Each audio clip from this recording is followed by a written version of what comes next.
Police अगर विपक्ष के कुर्ते ना फाड़े, पुलिस अगर विपक्ष को डिटेन ना करे, हिरासत में ना डाले, पुलिस अगर विपक्ष को जेल में डाले, ईडी अगर विपक्ष के नेताओं को परेशान ना करे, सीबीआई आपके घर पे रेड ना मारे, इनकम टैक्स का छापा ना मारे, तो समझिए आप देश के लिए लड़ नहीं रहे हैं। और हम दिल्ली पुलिस को धन्यवाद देना चाहते हैं कि हम देश की जनता के लिए लड़ रहे हैं और आपकी एक एक परेशानी को झेलने के लिए तैयार हैं। लेकिन एक बात हम दिल्ली पुलिस के सिपाहियों को जरूर कहना चाहते हैं, भाई साहब, आप आते हैं साधारण परिवार से, आप आते हैं किसान मजदूर के परिवार से, आप आते हैं गरीब परिवार से। आप जो हमारे ऊपर डंडा चला रहे हैं ना, एक्चुअली आप अपने ही भविष्य पे और अपने ही मुद्दों के ऊपर डंडा चला रहे हैं। इस बात को याद रखिएगा, इस बात को याद रखिएगा।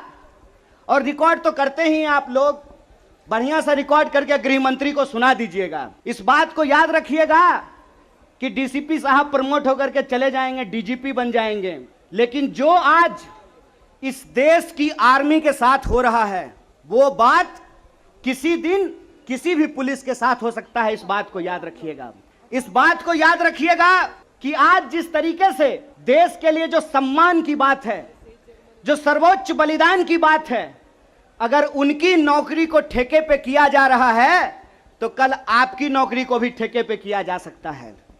इसीलिए कांग्रेस पार्टी पिछले 12 तारीख से यह सत्याग्रह कर रही है।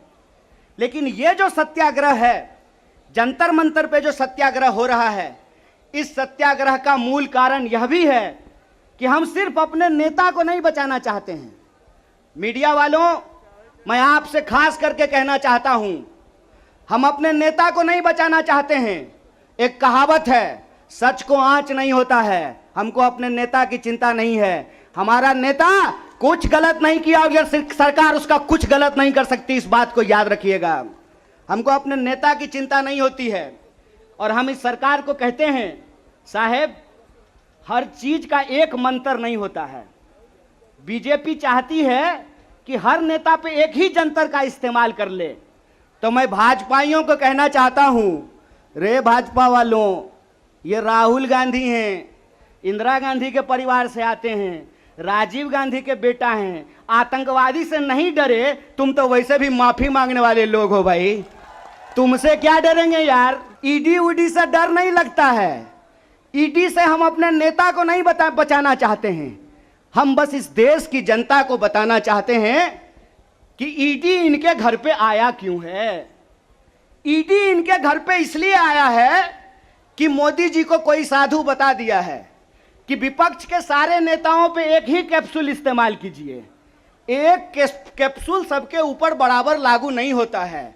सब धन 22 पसेरी नहीं होता है।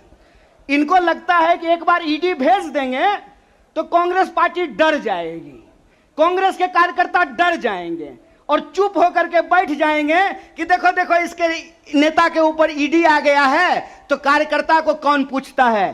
कांग्रेस पार्टी के अंदर इस बात का जज्बा है कि अगर हम देश को अंग्रेजों से आजाद करा सकते हैं तो इस देश को हम अंग्रेजों के चापलूसों से भी मुक्त कराएंगे। इस बात को याद रखिएगा, इस बात को याद रखिएगा कि आपने देश के साथ जो खिलवाड़ किया है उस खिलवाड़ के खिलाफ हैं हम। उस खिलवाड़ के खिलाफ क्यों हैं हम? कि आपने इस देश को सपना दिखा करके, आपने इस देश के लोगों को उम्मीद जगा करके उनके साथ धोखा किया है। ये हम नहीं बोले थे, श्री 108 श्री माननीय प्रधानमंत्री जी बोले थे कि हर साल 2 करोड़ नौकरी दी जाएगी। क्या मीडिया वाले?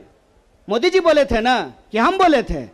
अरे बोलिए ना महाराज, आपको भी बोलना पड़ेगा। याद रखिएगा इस बात को, सबकी बारी आएगी, इस बात को याद रखिएगा।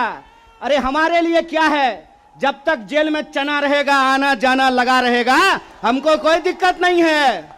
लेकिन बारी सबकी आएगी, इस बात को याद रखिएगा। कहे थे ना मोदी जी कि हर साल 2 करोड़ रोजगार देंगे, बोले थे कि नहीं बोले थे? अरे बोलिए ना, आप कांग्रेस के कार्यकर्ता हैं, भाजपा के थोड़े हैं कि डर जाएंगे। बोलिए, बोले थे ना, बोले थे ना कि महंगाई कम होगी, बोले थे ना खाते में 15 लाख रुपया आएगा, बोले थे ना अच्छा दिन आएगा। आया क्या? मोदी जी के स्टाइल में पूछूं क्या, आया क्या? अब नया जुमला आया है। अब नया जुमला आया है कि हम अग्निपथ लेकर के आए हैं। एगो भाजपा का नेता ईमानदार है, कैलाश विजयवर्गीय को धन्यवाद देना चाहिए। कम से कम उसने इस देश के नौजवानों की शंका दूर कर दी। उन्होंने बता दिया भाजपा की नई योजना है तैयार, भाजपा ऑफिस में सभी नौजवान बनेंगे चौकीदार। यही योजना है ना। लेकिन मैं कहता हूं विजयवर्गीय जी, आपका बेटा बल्ला बहुत बढ़िया चलाता है, अफसर पे बैठ चला रहा था, उसको बीजेपी ऑफिस में क्यों नहीं सिक्योरिटी गार्ड बना देते हैं? मंत्री का बेटा बनेगा सेक्रेटरी, मंत्री का बेटा बनेगा बीसीसीआई का सेक्रेटरी, और किसान मजदूर का बेटा बनेगा भाजपा ऑफिस में सिक्योरिटी गार्ड। हाय रे हिपोक्रेसी, इसी को हिपोक्रेसी कहते हैं ना। और बेईमानी किसको कहते हैं? देश की जनता को लगा कि जब मोदी जी बोल रहे हैं तो सच ही बोलेंगे। मोदी जी की हर बात को मान लिया देश के लोगों ने। मोदी जी ने कहा दीपक जलाओ तो देश ने दीपक जलाया। मोदी जी ने कहा बत्ती बुझाओ तो देश ने बत्ती बुझाया। मोदी जी ने कहा थाली बजाओ तो देश ने थाली बजाया। सब कुछ किया इस देश ने। लेकिन देश अब तक इंतजार कर रहा है कि मोदी जी जो हमको कहे थे उसमें से एक भी चीज पूरा नहीं किए हैं। और ये देश की जो परिस्थिति है, इस परिस्थिति पे मुखर होकर के हमारे नेता बोलते हैं। इस बात का हमको गर्व है कि सरकार के सामने बिना झुके कोई लड़ता है अड़ करके तो उसका नाम राहुल गांधी है। उसको डराना चाहते हैं, उसको डराना चाहते हैं, उसको झुकाना चाहते हैं। अरे आप कहते हैं मोदी जी मैं भी चौकीदार, मोदी जी के समर्थन में लोग कहते हैं मैं भी चौकीदार। ये चौकीदार नहीं हैं, ये देश के ठेकेदार हैं। और ये देश के ठेकेदार कैसे हैं? क्योंकि इस देश के लोगों का, उनके भविष्य को ये ठेके पे कर देना चाहते हैं। ये जो अग्निपथ योजना है, इसकी मोटी मोटी बात आप समझ लीजिए। मैं बड़े ध्यान से सारा प्रेस कॉन्फ्रेंस सुन रहा हूं। प्रेस कॉन्फ्रेंस में सरकार जिलेबी की तरह गोल गोल कर रही है, हर चीज को सब कुछ बोल रही है, सब फायदा गिना रही है। हो सकता है कि कोई भाजपा का मंत्री यह भी आकर के कह दे कि अग्निपथ योजना में शामिल होने के बाद आपका बाल नहीं गिरेगा। जिस तरीके से उसके फायदे गिनाए जा रहे हैं, लेकिन असली बात नहीं बताया जा रहा है। एक सिंपल सवाल है, सरकार को इस बात का जवाब देश के नौजवानों को देना चाहिए। क्या सिंपल सवाल है कि जो भर्तियां हो रही थी वो भर्ती होगी कि नहीं होगी? सवाल नंबर एक। सिंपल बात है, पहले आर्मी में हर साल 75,000 कम से कम लोग बहाल होते थे। बाद में बीजेपी ने इसको घटा करके 50,000 कर दिया। और पिछले 2 साल में, अब तीसरा साल है, 50,000 लोगों को की भी भर्ती नहीं की गई। बहाना क्या दिया गया? बहाना दिया गया कि कोरोना था इसीलिए भर्ती नहीं किए। हाय मोदी जी, कोरोना था तो चुनाव लड़ लिए, बंगाल में जाकर के दीदी ओ दीदी कर लिए, सब जगह चुनाव हो गया, उत्तर प्रदेश का चुनाव हो गया, बुलडोजर बाबा आ गए, लेकिन आर्मी की भर्ती नहीं हुई। यह बेईमानी है कि नहीं है? रोजगार देने में कोरोना है और चुनाव लड़ने में कोरोना नहीं है।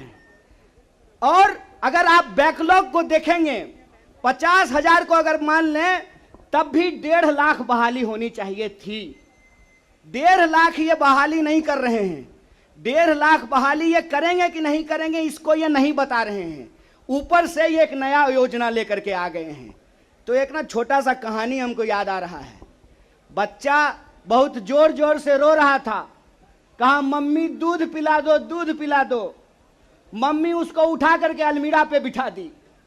बच्चा मम्मी को यह नहीं कहता है कि मम्मी दूध पिला दो, बच्चा चिल्ला चिल्ला करके कह रहा है कि मम्मी अलमीरा से नीचे उतार दो, नीचे उतार दो। लोग मांग रहे थे हर साल 2 करोड़ नौकरी, इन्होंने हर साल 2 करोड़ नौकरी नहीं दी, ऊपर से एक नया योजना लेकर के आ गए हैं। पूरा का पूरा भाजपा के तंत्र को उसमें लगा दिए हैं कि आप बताइए कि अग्निपथ के क्या फायदे हैं। अरे सिंपल सी बात है, बिहार में एक कहावत है, नहाया हुआ शरीर और खाया हुआ शरीर नहीं छुपता है।